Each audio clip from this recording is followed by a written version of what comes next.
é um pouquinho cultural que o técnico do Brasil é condenado a vencer. Eu acredito, e talvez esse condenado a vencer, entre aspas, ele reflita muito aquilo que é em termos culturais.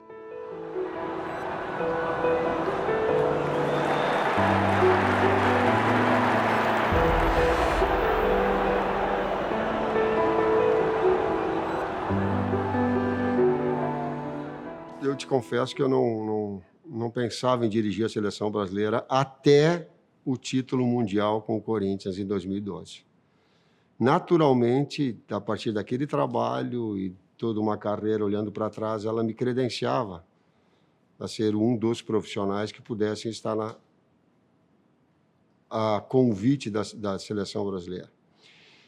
2016 foi feito o convite, sim, foi pós uma desclassificação do Brasil e claro que em termos da mídia a gente começa a sentir a febre do momento, o próprio trabalho desenvolvido ao longo do Corinthians, credenciando o título de 2015, com o Corinthians batendo todos os recordes, jogando de uma maneira muito bonita, afora ser eficiente, afora ser agressivo, criativo, ela credenciou.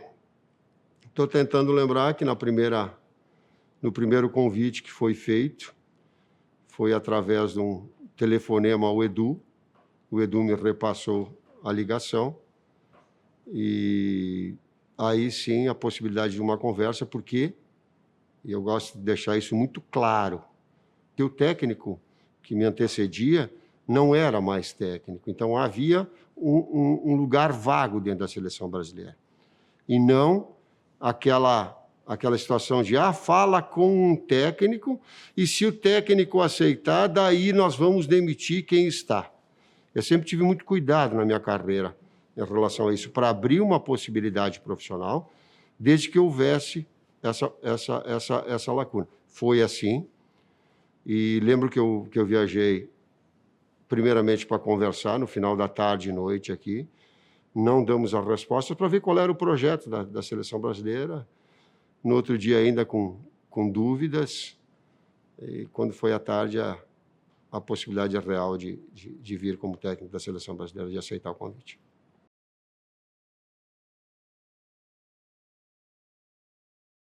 A minha pressão maior, ela traz como norte a excelência.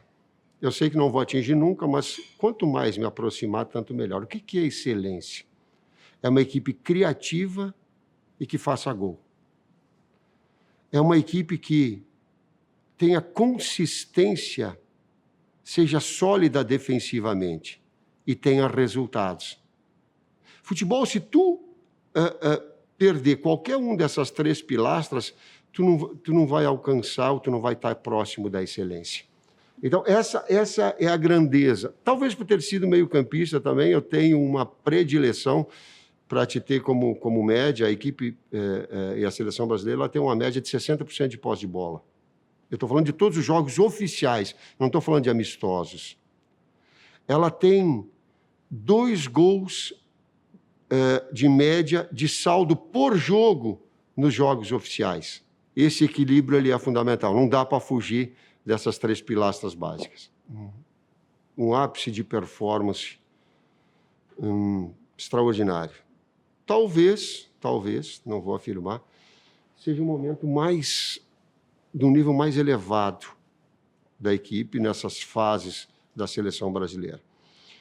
E que também aprendi que a seleção brasileira, por se apresentar a cada 2, 3 meses, ela fica muito à mercê dos aspectos de lesão, do melhor momento técnico, físico do atleta nos seus clubes. Mas aquele momento foi um momento mágico. E prejudicado um pouco que foi, porque na fase preparatória nossa para o Mundial, o Renato Augusto machucou, o Dani teve o seu problema de joelho e nós não tivemos a condição de contá-los para essa continuidade.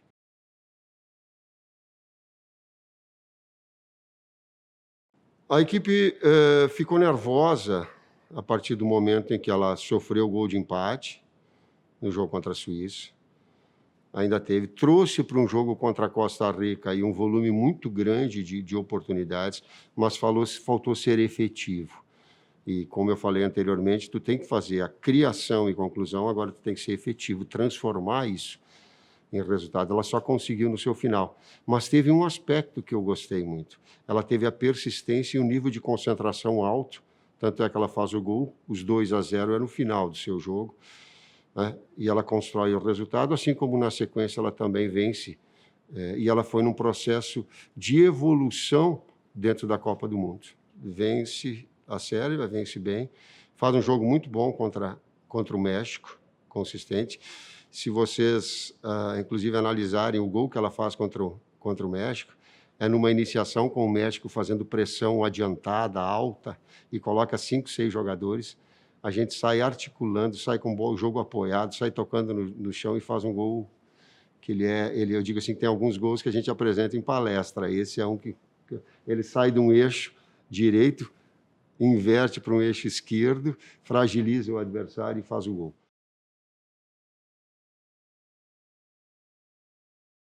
Com 5 minutos, o posicionamento tático da equipe da Bélgica, da seleção da Bélgica, eu faço uma interação com o Fagner e ajusto naquilo que é o modelo, naquilo que era o reposicionamento que a equipe da Bélgica estava fazendo.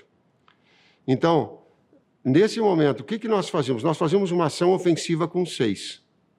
Ele trouxe, quando estava marcando, Lukaku mais aberto do lado direito, para explorar um contra-ataque às costas do Marcelo. Ele fazia De Bruyne central, para fazer uma ligação com os homens de frente que pudesse cuidar do Fernandinho, e deixava o Hazard também como um outro atacante pelo lado esquerdo. Quando eu passo das 5 minutos, eu converso com o Fagner e eu digo, continua nós atacando com 6 jogadores, tu, Fagner, não sai para apoio, fica posicional para pegar esse contra-ataque com asa.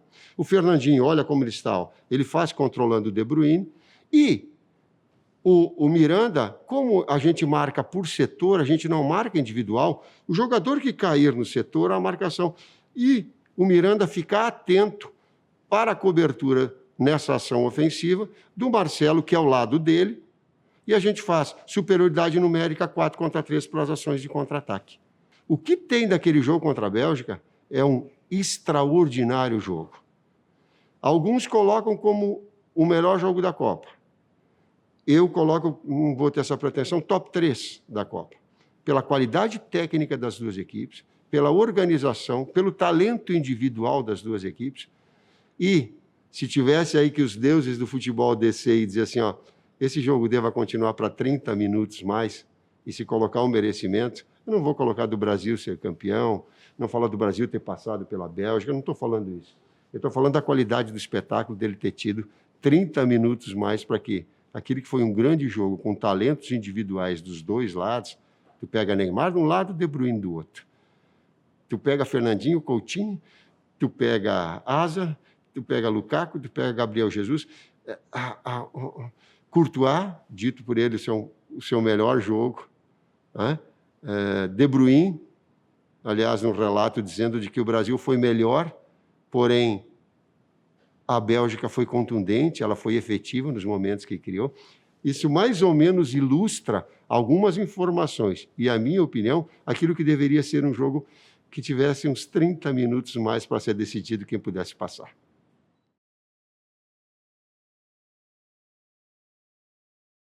É uma quebra de paradigma a continuidade de um técnico. Eu tenho consciência exata disso. O futebol ele trabalha num processo evolutivo de dar o seu ciclo, as suas etapas, também tenho consciência disso. Também tenho consciência de que assumi a seleção brasileira na metade do trabalho preparativo para a Copa do Mundo e que um trabalho, eu entendo que a etapa, o seu ciclo inteiro, ele deva ser desses 4 anos de eliminatórias, de Copa América, de amistosos, e ele é a sua essência de preparação, né? E talvez esse tenha sido o motivo maior de eu aceitar o convite de permanecer na seleção brasileira. Um momento difícil que eu assumi, a equipe era 6ª colocada nas eliminatórias, corria o risco de não ir para o Mundial, e ela teve uma retomada e criou uma expectativa pelo seu futebol, e eu criava no mínimo de que nós chegássemos na semifinal. Esse era o meu objetivo, e a partir daí, o quanto a equipe tivesse sólida, ela poderia passar e ser campeã. Essas eram as etapas que eu tinha na minha cabeça, independentemente de ter sido 2 anos só de trabalho. Quando acabou o jogo, o Rogério Caboclo, ele entrou dentro do vestiário, e ali ele fez o convite. E aí ele ratificou o convite de permanecer na seleção brasileira. E eu disse para ele que eu ia voltar para casa, que eu ia sentar com a minha família, que eu ia refletir. 2 coisas foram marcantes. A primeira que me levou e que eu levei em consideração foi o apoio familiar. De construir uma carreira e saber que eu me credenciei a essa situação, de ser convidado.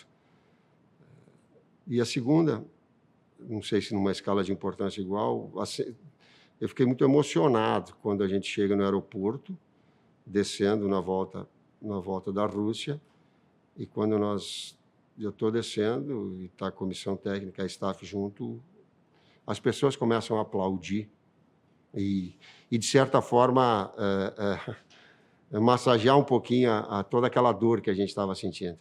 Então, quando eu tive esse contato com o torcedor dessa forma, naquele momento, que foi justamente pós-eliminação, e também com a minha família, passado algum tempo, te confesso, acho que foram 7, 10 dias do convite feito, eu digo, poxa, assim, vou me permitir, teoricamente, fazer um trabalho todo, uma etapa toda, um ciclo todo de trabalho, e não parcial como tinha sido anteriormente.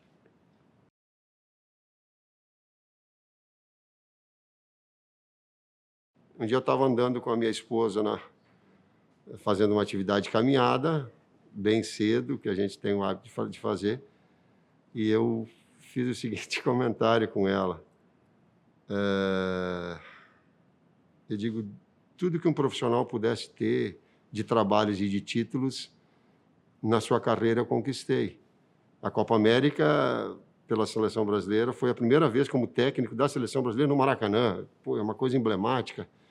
Digo, o último passo, é ser campeão mundial pela seleção brasileira.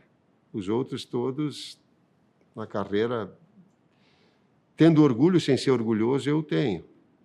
E sou muito grato às equipes todas e a esses trabalhos todos. Aí eu falei para ela, poxa, eu queria ter ganho 2018 o título mundial, aí eu parava. Aí eu digo, poxa, tenho mais o que alcançar, ou repetir, todas as etapas foram construídas. Aí ele olhou para mim e ela disse assim, mas talvez não fosse para ti parar, então tem mais, como tu foi convidado, tem mais uma sequência de trabalho para 2022. Tomara que ela tenha sido certa.